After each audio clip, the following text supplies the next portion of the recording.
మిత్రమా, రేపనేది వస్తుందో రాదో మనకు తెలియదు. ఈరోజు ఈ క్షణం ఆనందించు, అలాగే ఆస్వాదించు. జీవితం అనేది ఒక తరం పాటే ఉంటుంది. అదే మంచి పేరు చిరకాలం వరకు ఉంటుంది. ఆస్తులు కాదు, పేరుని సంపాదించండి. జీవితం అనేది పారే నది లాంటిది. ఒకే చోట ఆగిపోతే నీరు మురికిగా అవుతుంది. అలాగే జీవితం కూడా అంతే. మార్పుకు సిద్ధంగా ఉన్నప్పుడే కొత్త ప్రపంచాన్ని చూడగలం. ఆనందం అనేది మన విషయాలను పంచుకోవడానికి ఎంచుకున్న మనిషిపై కూడా ఆధారపడి ఉంటుంది. మంచివారు ఎప్పుడూ మొండిగానే ఉంటారు, ఎందుకంటే వారికి నటించడం తెలియదు కాబట్టి. వారిని అర్థం చేసుకోండి. కోపం అనేది 10 వ్యాధులను తెచ్చిపెడితే, చిరునవ్వు అనేది 1000 వ్యాధులను నయం చేస్తుంది.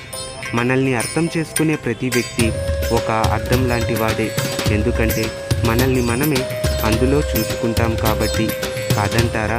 నీ జీవిత పుస్తకాన్ని అందరికీ తెరిచి చూపించకు, ఎందుకంటే నీ భాష కొందరికి మాత్రమే అర్థమవుతుంది.